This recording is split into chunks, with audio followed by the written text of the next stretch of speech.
Hello, Initial D fans. We have an interesting toy. It's made by choro-q, but also Banpresto. I know Banpresto because they make action figures, well, figurines, mostly of like franchises I have no idea about. But anyways, this is Initial D. It says second stage. So I looked at the packaging. This looks like an R32, and so there is a character called Nakazato. And so I guess this was one of the battles where, it was taking on the main characters in AE86 Torino. Alright, so on this thing it says pullback spin car. So it's supposed to spin somehow. So this will be interesting. On the back, all I see is ST3, so this is from 2003.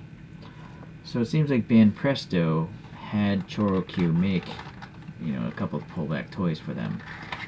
And actually, I think there's a picture where they made other cars as well.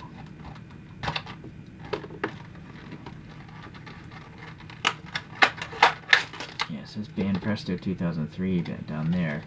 And here you can now see there is a Torino. There's the FC3S RX-7, and then there's also a Honda Civic. I don't know which kind of AG6 or an EK9, I don't know. Kodansha, I think, is the licensing company for Initial D, I think. What's this? I don't know. Maybe you collect all four, you send this in, and you get a prize? I'm not sure. There's a lot of plastic going on here. But I guess if that's what keeps the model safe. Or a toy. It's not even a model, it's a toy. So nothing else there. Let's see what we have. So the wheels, they're just totally smooth, but they have a graphic of some 5-spokes on them. The tires, wow, they're hard. I think they're actually plastic. Or they were rubber, because look at this. This looks like it's textured, and this one does not. So these may have been rubbery at some point in time, but oh, maybe this is by design. This tire here is rubbery. This is hard plastic, hard plastic, hard plastic. So only this one provides the traction, which would cause it to spin, right? If all these are slick, it's like a drift car, but in this case only one tire is traction. 2 screws are holding this together, and there's a little silver painted exhaust tip there. Skyline, some colorful taillights printed on there. Blank white license plate is pretty neat. No door panel cuts that I can see though. Alright, the wing here, it's just molded in. Alright, totally blacked out windows, and then really, just painted headlights and turn signals and a blank plate. I don't think this is a choro-q. I think this may have been made by some other company. It simply isn't as detailed as a choro-q. Choro-q would have some molded details, I think, for the taillights. They would have deeper recesses for these vents. This is so different, and it's ideal thinking that I don't think it's actually made by choro-q, so I stand correct. I could be wrong, maybe it was, but it's definitely different. So let me see if I can pull this back. Let me move the camera back here.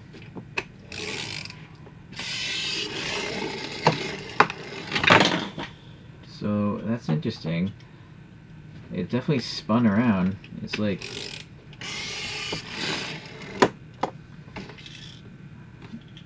I don't know if the motor has some sort of delay, but like it'll kind of go a little bit and then just go crazy spinning, and then like, see, it went straight a little bit, then it spun out. So there's some sort of delayed reaction inside of this. Now I gotta open this. I want to know what's going on inside. We probably won't be able to see, but since there's 2 screws, why not?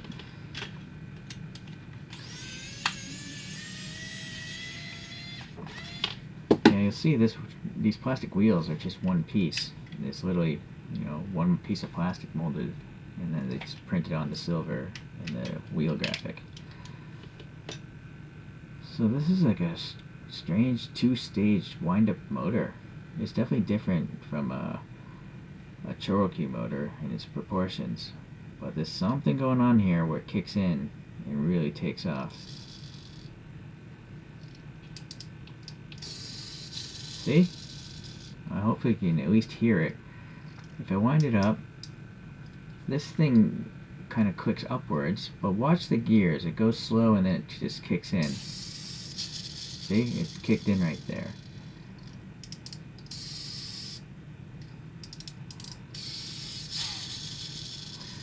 Hopefully you heard that. So that's interesting. It explains why it does the burnouts as it does. So yeah, you'll see the body here is just totally black plastic. So that's not the way choro-q does it. They usually have clear plastic and paint it all, or they might have an opaque body but a separate clear window piece. So, alright, let's put this back together.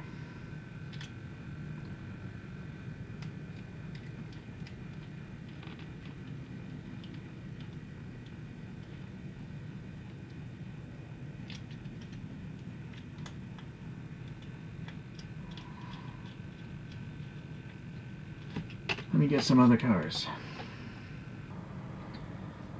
Alright, I don't actually have every car from this Initial D series, so I do have this FD3S, the 3rd gen RX-7 here by choro-q, and it actually has the Red Suns logo, so this is from an Initial D collection of some sort, I don't know. I 3D printed my own wheels though on that one.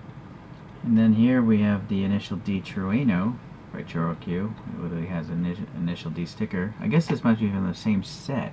Maybe. It has the same type of sticker in the rear. But this Trueno actually has side mirrors. And I can't remember if I printed my own wheels or just... Yeah, I did print my own wheels for that. And then I have a Honda Civic here by TinyQ. It's an EG6, but it's got this Jax Racing livery. The TinyQs are great. You can steer the wheels. They have clear lenses for the headlights. You know, chrome buckets behind them. So really cool. Alright. So let's now compare it to a few other GTRs. So here we have a choro-q R32 with some 3D printed wheels.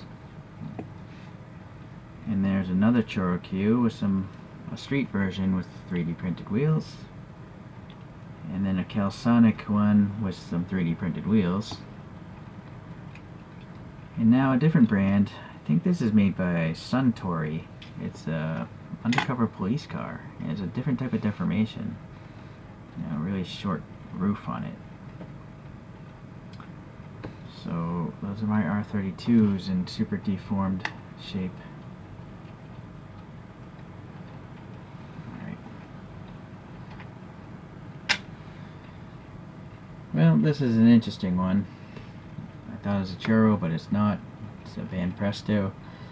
If I see the other ones and they're cheap enough, I will get them. But they're definitely not as good as a choro-q in my opinion. If you could rewind, you can see the choro-qs have molded details. Their molding seems to be more detailed. Well, in certain cases at least. I will say here, let's do a comparison actually. See this old choro-q, that's barely molded details, but you can see the ring of the tail lights. But the front, the grills and all that stuff, the vents are definitely deeper. The headlights also have a molded detail. Right? So that's one of the lamer ones. This one is kind of lame also. This one is just a plain back printed on. But you can see the muffler is bigger. And then the front again, much better molded details for all the vents. I think that's the same casting actually, because the headlights have the same circles in them. But then this one, I think this is one of those super realistic ones, or a real gimmick. The gimmick in this case is a molded engine. But look at the taillights. They are molded and painted as far as their details go. Instead just flat painted. And then the wing is a totally separate piece on all the choro-qs. Even the This freebie that came with the Suntory coffee has a separate wing, and look at all the molded details and paint details. For a free item, this is just awesome. It's superior to this that, you know, at a retail price. Yeah, this is really good, the Suntory ones. You can get them off eBay still. Alright. Anyways, interesting to learn about new stuff. So, hopefully you enjoy Initial D and you like this video. If not, we'll catch you in the next one. Alright, bye.